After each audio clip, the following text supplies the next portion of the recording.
أعوذ بالله من الشيطان الرجيم. بسم الله الرحمن الرحيم. اللهم صل على سيدنا محمد وعلى آل سيدنا محمد. السلام عليكم ورحمة الله وبركاته. إن الحمد لله نعمده ونستعينه ونستغفره ونعوذ بالله من شرور أنفسنا ومن سيئات أعمالنا. من يهده الله فلا مضل له ومن يضلل فلا هادي له. أشهد أن لا إله إلا الله وأشهد أن سيدنا وحبيبنا وشفيعنا وقرة أعيننا ونور قلوبنا محمد بن عبد الله. اللهم صل وسلم وبارك وكرم وعظم ومجد وتكرم وتحنن على سيدنا محمد وعلى آله وصحبه وبارك وسلم. اللهم إني أعوذ بك من علم لا ينفع وعمل لا يرفع وقلب لا يخشع ودعاء لا يسمع يا أرحم الراحمين. Yang saya hormati Ketua DKM Mushola Al-Mabrur Bapak Ustaz Haji Yasin, yang saya hormati Ustaz Suhaimi, yang saya hormati Ustaz Ahlan, telah hadir juga bersama kita Al-Ustaz Al-Mukarram, Ustaz Warka. Jazakallahu khairan katsiran. Dan seluruh para jamaah sekalian, para hujjaj, para alim yang tidak bisa saya sebut satu persatu, namun insyaallah tidak sedikit pun mengurangi rasa ta'zim dan hormat saya. Puji syukur kita aturkan kehadiran Allah Subhanahu wa taala. Para jemaah sekalian, tentu sebagai seorang muslim, hal-hal yang utama ketika kita berniat untuk melangkahkan kaki kita duduk dalam majelis ilmu, duduk dalam majelis zikir, duduk dalam majelis ta'lim, ada beberapa keutamaan. Di antaranya yang dikatakan oleh baginda Nabi Allah sallallahu alaihi wasallam, "May yuridillahu bihi khairan," kata Rasulullah, barang siapa yang telah Allah inginkan kebaikan, "ma yuridillahu khairan," yang telah Allah inginkan kebaikan kepadanya, yufaqihu fiddin, maka Allah akan memudahkan dia dalam memahami agamanya. Jadi kita orang-orang yang duduk memilih di hari ini, di waktu maghrib ini, ba'da maghrib kita memilih untuk duduk dalam majelis ta'lim, ya kita adalah orang-orang yang dipilih oleh Allah. Kalau kata Sayyid Alawi Al-Maliki, seorang muhaddis, orang yang menghafalkan ribuan hadis dalam kepalanya, zuriyatin Nabi, juga keturunan daripada baginda Nabi, beliau mengatakan orang-orang yang senantiasa duduk dalam majelis ilmu tidak bisa dibandingkan dengan orang-orang biasa. Karena kenapa? Ini mengutip daripada perkataan Al-Imam Syafi'i, man la yuhibbul ilmi, barang siapa orang yang tidak mencintai ilmu, la khaira fi, maka tidak ada kebaikan juga pada orang tersebut. Maka kita ambil kesimpulan, karena Allah Subhanahu wa taala memilih kita, Allah Subhanahu wa taala menginginkan kebaikan kepada kita, sehingga kita dikumpulkan di tempat yang mulia seperti ini. Maka kalimat yang paling utama untuk kita ucapkan untuk memanjatkan syukur atas apa yang Allah berikan, yaitu dengan alhamdulillahirabbil alamin. Kemudian dalam kitab Zadul Ma'ad juga dikatakan beberapa kemuliaan. Salah satu kutipan yang menarik dalam kitab Zadul Ma'ad itu, musannifnya mengatakan, "Idza aradta an tasiru minal abdal," apabila kalian ingin menjadi seorang wali abdal. Apa itu wali abdal? Yaitu orang-orang pilihan. Orang-orang pilihan yang jumlahnya Wali abdal itu jumlahnya 30 sampai dengan 40 orang. Dipilih oleh Allah sebagai penggantinya para wali yang sudah diangkat oleh Allah, sudah meninggal. Itu yang disebut dengan wali abdal. Idza aradta an tasira min al-abdal fahawwil khuluqaka ila ba'di khuluqil anfal. Kalau kalian mau jadi seorang wali abdal, maka dalam kitab Zadul Ma'ad disebutkan, ubahlah akhlak kita seperti akhlaknya anak-anak kecil. Akhlak kita ubah seperti akhlaknya anak kecil. Apa itu akhlaknya anak kecil? Yang pertama, innahum la yaktumunna lirizqi. Anak kecil itu adalah orang yang tidak punya kekhawatiran tentang rezeki. Tidak punya kekhawatiran tentang rezeki, tidak pernah ada rasa takut dalam dirinya. Orang yang kerja, yang hari ini masih punya kesibukan, hari ini masih punya kepentingan lain, ya, terlibat baik itu masalah duniawi, urusan-urusan di luar, tapi dia menyempatkan waktu untuk hadir, maka itu kita telah mengambil contoh akhlaknya anak kecil, sehingga kedudukan kita itu mulia. Akhlaknya anak kecil itu nggak punya kekhawatiran sama rezeki, tapi semata-mata yang dia pikirkan itu adalah duduk, ya, dan belajar. Nah, kemudian yang kedua, dalam kitab Zadul Ma'ad itu juga disebutkan bahwa salah satu kemuliaan daripada kemuliaan akhlaknya anak kecil itu ketika mereka bertikai satu sama lain atau punya permasalahan satu sama lain, itu langsung bisa selesai saat itu juga. Nah, itulah keuntungan bagi kita orang-orang yang senantiasa mau menuntut ilmu dalam kitab Zadul Ma'ad. Panjang penjelasannya. Nah, pada pertemuan selanjutnya ini insyaallah kita akan membahas tentang yang pertama, tata cara sholat malamnya Rasulullah, cara-caranya. Karena kan pertemuan sebelumnya kita sudah membahas tentang hadis yang keempat, ketika Rasulullah SAW lelah dan tidak sempat melaksanakan sholat malam atau qiyamul lail, maka Rasulullah menggantikan sholatnya di waktu duha. Kan kita udah hafal jumlah rakaat yang sering dilakukan oleh Rasulullah setiap malamnya, yaitu 13 rakaat. Kalau misalnya Rasulullah ketiduran, Rasulullah lelah, maka digantikan di waktu sholat duha, yaitu dengan menggenapkan rakaat sholatnya. Kalau malam 7, maka di duhanya jadi 8. Kalau malamnya yang tadinya kita sholat malam 9 rakaat, maka di sholat duhanya jadi 10 dan seterusnya seperti itu. Nah, kita masuk pada hadis selanjutnya. Tata cara sholat malamnya Rasulullah. Haddatsana Muhammad ibn al-A'la, haddatsana Abu Usamah, haddatsana Hisham, haddatsana Abdul Hasan, haddatsana Muhammad bin Sirin, haddatsana Abu Hurairah radhiyallahu anhu. Idza qama ahadukum minal laili, barang siapa di antara kalian yang terbangun atau bangun di malam hari, qal yaftati salatahu bi rak'ataini khafifataini, maka awalilah sholat malam kalian dengan 2 rakaat yang ringan. Nah, ini kata Nabi.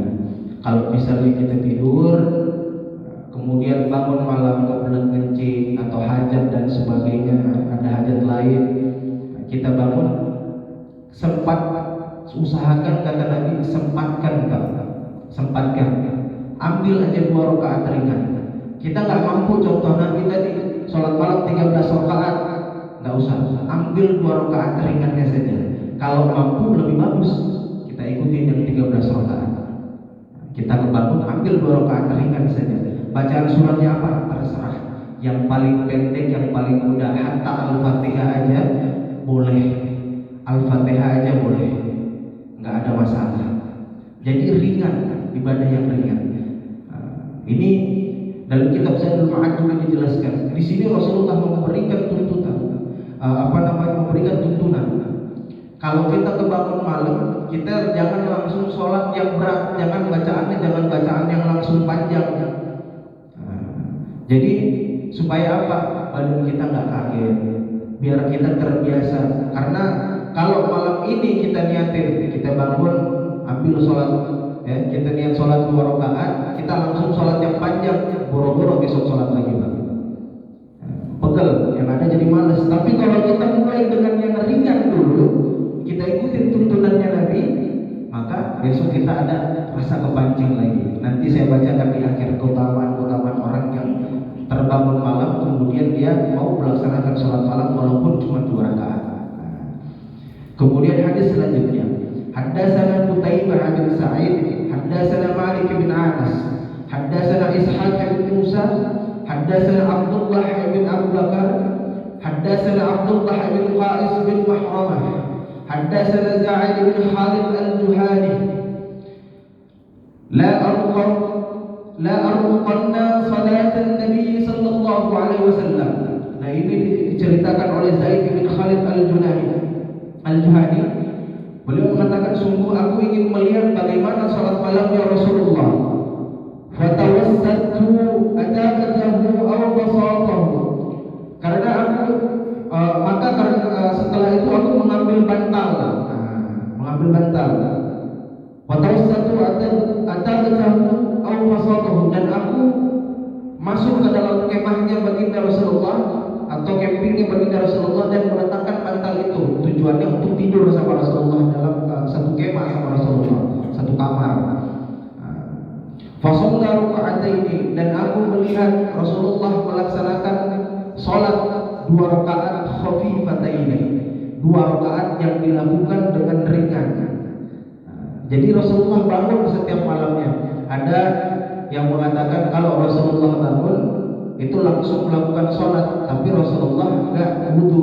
Ada juga yang ketika Rasulullah bangun tapi Rasulullah ambil wudu dulu. Nah, jadi ini patut kita pahami dulu bahwa Rasulullah adalah orang yang senantiasa menjaga wudunya. Mau tidur misalnya kebangun, tapi belum waktu qiyamul lail nanti kebangun. Kalau dia hajat, Rasulullah bisa buang air kecil dulu, dia langsung ambil wudu lagi baru tidur lagi. Itu kebiasaannya Rasulullah. Dijaga wudunya. Nah, kemudian jadi Rasulullah bangun menjalankan 2 rakaat salat yang dilakukan secara ringan. Tsumma shalla raka'ataini tawilataini, dan melakukan salat 2 rakaat yang lebih panjang lagi 3 kali. 2 rakaat, panjang-panjang Pak semua. Lebih panjang dari sebelumnya, 2 rakaat lagi lebih panjang lagi dari sebelumnya, 2 rakaat lagi lebih panjang lagi dari sebelumnya. Berapa udah? 6 tambah 2 tadi, 8, udah 8 rakaat. Nah, kemudian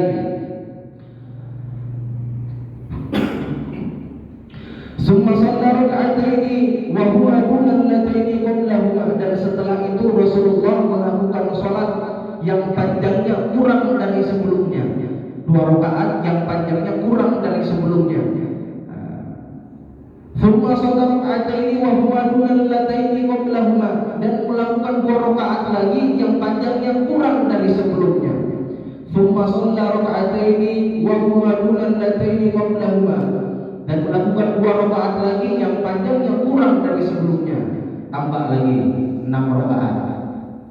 6 rakaat. Jadi dikurangi. Jadi tata cara sholatnya Rasulullah dari 13 itu, yang 2 pertama dilakukan secara ringan, kemudian 2 selanjutnya dilakukan agak panjang dikit, 2 selanjutnya dilakukan lebih panjang, 2 selanjutnya dilakukan lebih panjang lagi, baru 2 setelahnya lebih pendek dari yang sebelumnya, dan seterusnya sampai kembali kepada sholat yang paling ringan. Nah, di sini ditutup. Thumma shalla raka'ataini wa huma dunal lataini qablahuma thumma awtara wa dzalika 13 raka'at. Nah, dan kemudian melakukan sholat 2 rakaat, melakukan sholat secara ringan, sholat witir di akhirnya. Nah, di sini terdapat perbedaan pendapat ulama. Ada yang mengatakan bahwa sholat yang dilakukan 13 rakaat oleh Rasulullah ini macam-macam. Ada yang bilang itu sholat sunnah taubat, ada yang bilang sholat hajat, ada yang bilang Rasulullah melakukan sholat wudu dan sebagainya. Tapi intinya itu semua dilakukan pada waktu qiyamul lail, sholat yang dilakukan pada malam hari, dan derajat orang yang melakukan sholat pada malam hari lebih tinggi. Nanti kita jelaskan di akhir, ada penjelasannya. Kemudian hadis selanjutnya, nah ini hadis yang dijadikan sebagai hujjah, yang sering jadi perdebatan NU Muhammadiyah. Nah, ini saya bacakan dulu hadisnya. Haddatsana Ishaq bin Musa, haddatsana Ma'an, haddatsana Abdul Malik, haddatsana Sa'id, haddatsana Abu Sa'id al-Maqburi, haddatsana Abu Salamah bin Abdul Rahman. Ketika itu dia bertanya kepada Sayyidatuna Aisyah radhiyallahu anha. Lalu beliau berkata, Sayyidatuna Aisyah berkata, maka Rasulullah sallallahu alaihi wasallam, sungguh Rasulullah sallallahu alaihi wasallam liyazidu fi Ramadan, tidaklah mengerjakan salat pada bulan Ramadan, wala fi ghairi ila 11 rak'atan, maupun di luar daripada bulan Ramadan lebih daripada 11 rakaat. Yusalli arba'an, beliau mengerjakan salat sebanyak 4 rakaat. Fala tas'al an hushinna wa tulihinna, dan janganlah kau bertanya kepadaku bagaimana bagusnya salatnya Rasulullah dan bagaimana panjangnya katanya. Thumma yusalli arba'an, dan beliau salat lagi 4 rakaat. La tas'al an hushinna wa tulihinna, dan janganlah kau bertanya bagaimana bagus dan panjangnya. 2 kali diulang, jadi 4 rakaat. Thumma yusalli salasan, dan kemudian beliau salat 3 rakaat. Faqalat Aisyah qultu, dan Sayyidatuna Aisyah bertanya sama Rasulullah, ya Rasulullah, yatanamu qabla an tutira, apakah engkau tidur sebelum melakukan salat witir? Wa qala Rasulullah sallallahu alaihi wasallam, dan dijawab oleh Rasulullah, ya Aisyah, inna alayya tanami, sungguh mataku ini memang tertidur, kata Rasulullah. Ini pernah kita bahas pada kitab Syafi'atul Najah. Ini ada hadisnya. Ya Aisyah, inna alayna tanami wa la yanamu qalbi, tapi hatiku, kata Rasulullah, enggak pernah tidur. Mataku memang tertutup, mataku memang tidur, tapi hatiku, kata Rasulullah, enggak pernah tidur. Nah, ini kalau orang-orang tasawuf ini menjadikan hadis ini sebagai rujukan mereka, yang mereka tafsirkan dalam hadis ini. Kalau kata orang-orang tasawuf, hati yang tidak pernah tidur, ya, dari tidurnya orang-orang yang sudah belajar tasawuf itu sambil megang tasbih, tasbih tidur, tasbih ditaruh. Subhanallah walhamdulillah wa la ilaha illallah, Allahu akbar. Subhanallah walhamdulillah wa la ilaha illallah, Allahu akbar. Subhanallah walhamdulillah wa la ilaha illallah, Allahu akbar. Sampai dia terlelap, sampai tidur orang-orang tasawuf. Itulah yang menjadikan derajat mereka itu tinggi, yang menjadikan pemahaman mereka tentang ad-din, tentang agama itu begitu bagus, yang menjadikan ucapan mereka selalu keluar dari mulutnya itu ucapan-ucapan yang mulia, karena membiasakan hatinya berzikir. Pada saat kita mau tidur, kita biasain, nggak usah pakai tasbih, nggak apa-apa. Subhanallah walhamdulillah wa la ilaha illallah, Allahu akbar. Subhanallah walhamdulillah wa la ilaha illallah, Allahu akbar, sampai kita terlelap. Nanti bangun, kalaupun kita meninggal dalam keadaan berzikir, kalaupun kita meninggal Allah cabut nyawa kita dalam keadaan berzikir, tidak pernah ada kekhawatiran, kata ulama. Pasti husnul khatimah. Karena apa? Kita mencontoh yang dilakukan oleh Nabi. Kalimat terakhir yang terucap dari mulut kita, subhanallah, ya, walhamdulillah, wa la ilaha illallah, Allahu akbar. Kita memuji Allah, kita bersyukur atas nikmatnya Allah, dan membesarkan, mengagungkan Allah pada saat kita mau tidur. Begitu kita meninggal, tidak perlu ada kekhawatiran. Nggak ada yang nolongin kita, nggak ada orang yang membimbing kita mengucapkan la ilaha illallah. Nggak sempat, nggak ada saksi. Nih, saking rahasianya, mulianya orang-orang meninggal dalam keadaan berzikir, lisan dan hatinya berzikir, kemudian dia terlelap, lalu setelah itu dia meninggal. Mulianya orang-orang seperti itu, hatta meninggal dia nggak perlu dibimbing, Pak. Tiba-tiba kita datang, kita samperin, udah nggak ada aja, udah meninggal aja, mudah matinya. tidak membuat orang-orang di sekitarnya sedih melihat dia dalam keadaan sakaratul maut. Itu kemuliaan orang-orang yang meninggal dalam keadaan husnul khatimah. Enggak perlu dibimbing. Kenapa? Yang bimbing langsung Allah. Lisannya yang bantu dia mengucap itu Allah. Jangan heran kalau ada orang yang ahli ibadah, ahli sedekah, ya, sering duduk dalam majelis ilmu, terkenal dermawan dan sebagainya, begitu meninggal enggak sakit, enggak kenapa-napa, alhamdulillah kalau dia meninggal dalam keadaan sholat. Ada juga sebagian lain yang tidak meninggal dalam keadaan sholat, cuma di dalam kamar.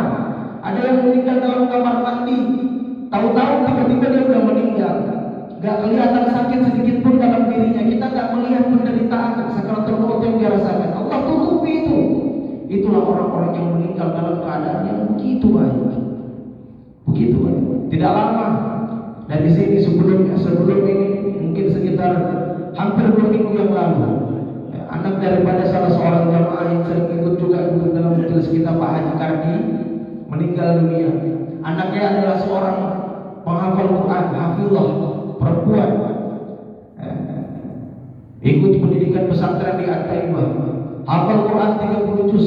Allah kasih cobaan, sakit berbulan-bulan, orang tuanya rawat, berbulan-bulan Haji Kardi berjuang rawat Ananda Nabila, sampai akhirnya tiba di titik kritisnya, sampai tidak bisa jalan dan sebagainya. Tapi apa? Kita melihat pembelajaran kemuliaan seorang yang sudah dijamin oleh Allah, seorang penghafal Quran, mati dengan cara yang begitu bagus, meninggal dengan cara yang begitu bagus di hari Jumat, awal Jumat, di malam Jumat, awal malam Jumat. Luar biasa. Yang bikin merinding satu hal, yang bikin merinding, beliau pernah update status di WA-nya. Dia bilang, kalau nanti saya nggak panjang umur, kata dia, kalau nanti saya nggak panjang umur, saya mau dimakamkan di dekat dia punya makamnya kakeknya di kampungnya Pak Haji Kardi. Nah, dia pernah update status seperti itu. Lalu kemudian apa? Ucapannya itu yang sudah berbulan-bulan lamanya, begitu dia meninggal, sulit di Depok, sulit dicari pemakaman untuk dia. Tapi Allah tunjukkan, Allah kabul hajatnya. Allah kasih tahu kepada kita yang masih hidup, orang yang hafal Quran, dia pernah berucap seperti itu. Dia pengen dimakamin di mana, dia dikasih di tempat itu. Allah kasih lihat sama kita yang masih hidup. Nih, gue punya hamba penghafal Quran, orang mulia. Dia punya hajat terakhir seperti ini, dia pengen di tempat yang mulia. Allah kasih lihat sama kita, dikabul hajatnya, dimakamkan di tempat yang dia inginkan. Hikmah yang bisa kita pelajari dari cerita itu adalah, kalau kita mau menjadi insan yang senantiasa taat sama Allah, senantiasa istiqomah menjalankan syariat, pasti Allah mudahkan segala urusan kita. Amin amin ya rabbal alamin. Kemudian sunnah yang diaturkan Rasulullah setelah salat qiyamul lail. Haddatsana Ishaq bin Musa, haddatsana Ma'an, haddatsana Malik, haddatsana Ibnu Syihab, haddatsana Uwah, haddatsana Sayyidatuna Aisyah radhiyallahu anha, anna Rasulullah sallallahu alaihi wasallam, sesungguhnya Rasulullah kana yusalli min al-laili 11 raka'atan yutira minha biwahidatin. Selalu Rasulullah itu selalu mengerjakan sholat malam sebanyak 11 rakaat, dan diantaranya adalah witir. Faida faragha minha, dan ketika selesai mengerjakan, attaja'a ala sikil aimani, dan Rasulullah akan langsung berbaring menghadap ke kanan. Nah, itu sunnah yang dilakukan Rasulullah. Udah selesai qiyamul lail, diistirahatkan kita punya badan. Nah, saya jelaskan dulu. Jadi inilah dua hadis ini yang dijadikan sebagai hujah. Jadi kalau kita orang-orang yang berubah, kita meyakini, kenapa kita kemudian sholat ini yang sering menjadi hujah di sini tentang perdebatan sholat tarawih 11 atau 23, 11 atau 23, 11 atau 23, jawabannya sama-sama benar.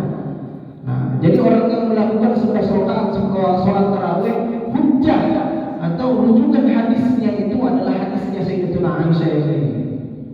Jadi bukan kekeliruan dalam memahami hadis, enggak. Mereka benar. Mereka benar. Kita pun yang melaksanakan 23 mengikuti tuntunan daripada sahabat, daripada zamannya Sayyidina Umar, daripada zamannya Sayyidina Ali. Karena apa? Dilakukan sampai Sayyidina Umar mengatakan sungguh sebaik-baiknya bid'ah adalah bid'ah yang saya lihat pada malam ini. Orang-orang yang melakukan sholat tarawih sebanyak 23 rakaat. Nah, seperti itu.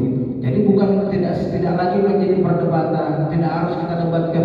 Oh, yang sholat tarawihnya 11 rakaat ini Muhammadiyah, yang sholat tarawihnya 23 rakaat bukan begitu, dua-duanya benar, udah selesai.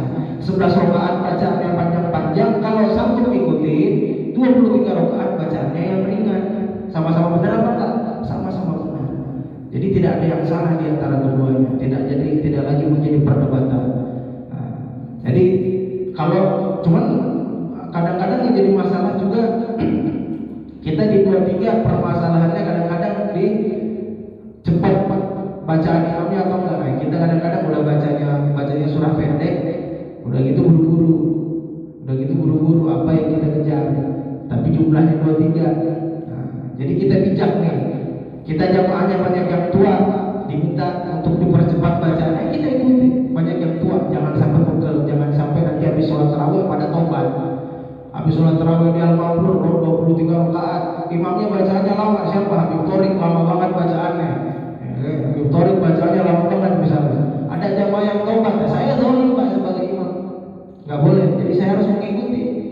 Makanya jadi pun kita tanya, kalau segini kecepatan kita tambah, kita ikuti kemauan orang. Supaya apa? Supaya orang-orang itu betah. Jangan sampai kejadiannya ada jamaah dari Al-Ma'mur, dia tobat di Al-Ma'mur udah 23 rakaat, bacaannya lama panjang, padahal surat pendek doang, dia pindah ke Baitus Salam. Oh, Baitus Salam lebih panjang lagi. Ya. Baitus Salam lebih panjang lagi, tobat akhirnya. Mantul pindah ke Baitul Barakah. Sampai di Baitul Barakah, imamnya Ustaz Khalis As-Sawmi yang tartilnya Masya Allah. Lebih panjang lagi. Akhirnya besok-besok boro-boro tarawih. Udah nggak tarawih lagi, dongkol di rumah diam duduk. Nah, jangan sampai seperti itu. Kita bijak dalam bersikap. Insya Allah. Nah ini keutamaan bagi sesiapa saja yang konsisten mengerjakan qiyamul lail. Ada 4 yang sudah dijamin sama Allah, 4 yang dijanjikan sama Allah bagi orang-orang yang senantiasa menjalankan qiyamul lail, bangun untuk sholat malam.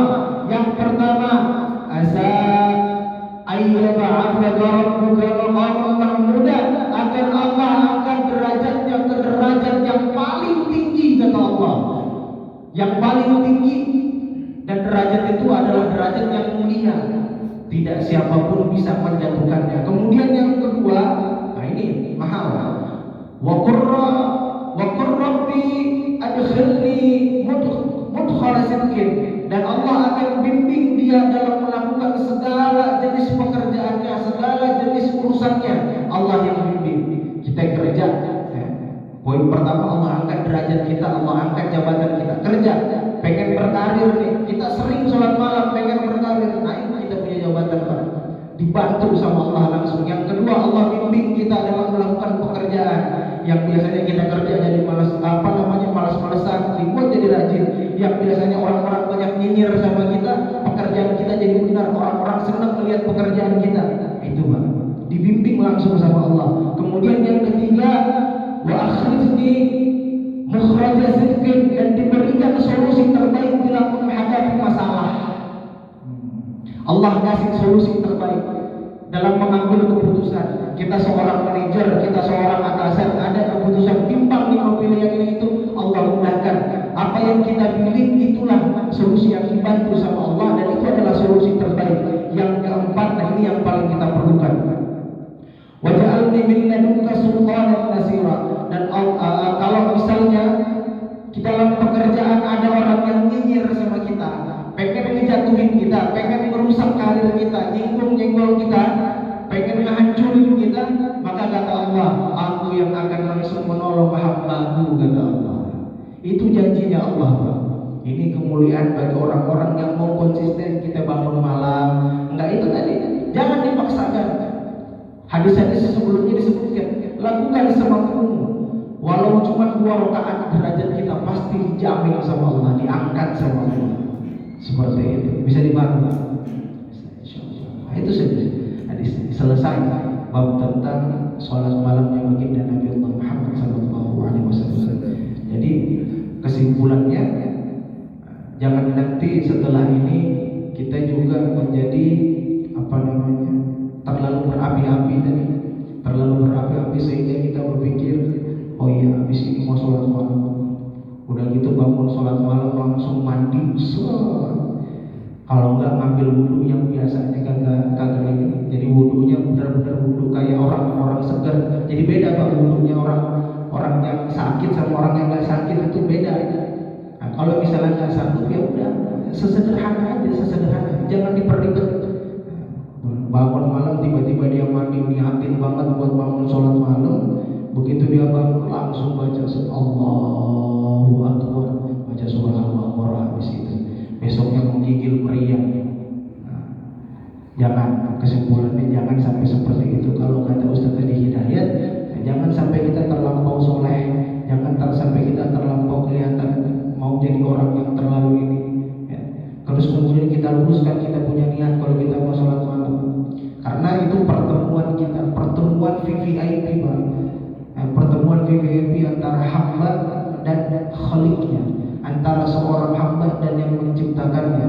Itu pertemuan VVIP. Kita bangun sholat malam, kita ambil wudhu, Allahu Akbar, sholat secara ringan dulu 2 rakaat. Nabi kalau sholat ringannya, ini lupa saya bacakan hadisnya. Sholat ringannya pernah ditanya sama Ibnu Abbas, ditanya kalau sholat ringan yang dilakukan oleh Rasulullah, dia baca surah apa? Kulhu, Qul ya ayyuhal kafirun sama Kulhu. Itu sholat paling ringannya Rasulullah. Kayak kita sholat maghrib, Qul ya ayyuhal kafirun sama Kulhu. Nah, itu sholat paling ringannya Rasulullah itu. Baca surah itu 2 rakaat. Kalau sanggup kita tambah, kalau sanggup lagi kita tambah, masih sanggup kita tambah. Kalau udah merasa cukup, merasa capek, merasa lelah, udah berhenti sholat. Nggak usah ada kekhawatiran dalam diri kita, kurang nih, belum sama nih kayak Rasulullah. Nggak usah kayak begitu, nggak usah. Jangan zolim sama diri sendiri ya. Bapak-bapak sekalian, insya Allah itu yang bisa saya sampaikan. Masih ada sedikit waktu untuk sesi